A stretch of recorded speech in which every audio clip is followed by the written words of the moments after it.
Hi, this is Yolanda Van Veen, and in this segment we're going to talk about a flower guide. So when you're growing flowers, there's a simple guide that you can follow. And basically flowers come as bulbs, roots, or seeds, and you can grow them pretty much any way. So if you're growing from seed, it's really easy to start them in little seed trays. You just put some soil and seeds in them and get them going that way. Or you can start them by bulb, like a hyacinth flower. You just put the bulb right in the ground. And when you're growing flowers, make sure to have flowers that bloom in the spring, summer, and fall represented in your area or your garden. And hyacinth, tulips, daffodils are great for the spring.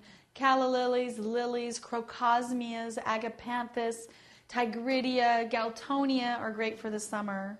And then fall blooming cyclamen and colchicum and amaryllis belladonnas and nerine and lycoris are great flowers for the fall. And there's so many plants that you can grow and so many flowers that you can grow. And so they're all easy. And my favorites in the spring are hyacinth. They smell really good. Indoors, you can grow all types of orchids and different types of flowers that are really pretty. Carnations are a really pretty plant to grow too, and they're easy to grow in full hot sun.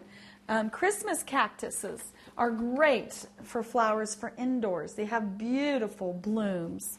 So you want a combination of indoor and outdoor flowers that bloom at different times.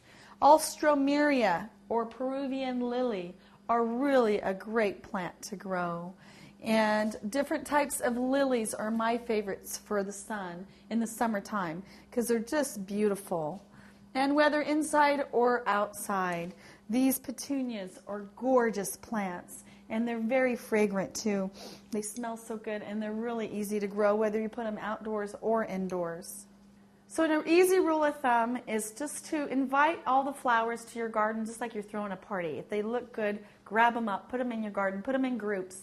And when they're growing, give them lots of water, let them dry out in between. And as they die back in the fall or if any of the leaves or the blooms are dying out, just cut them back. So if they're green, leave them be. If they turn brown, cut them out.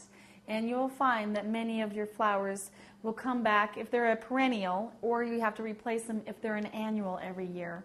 But they're a great addition to your garden.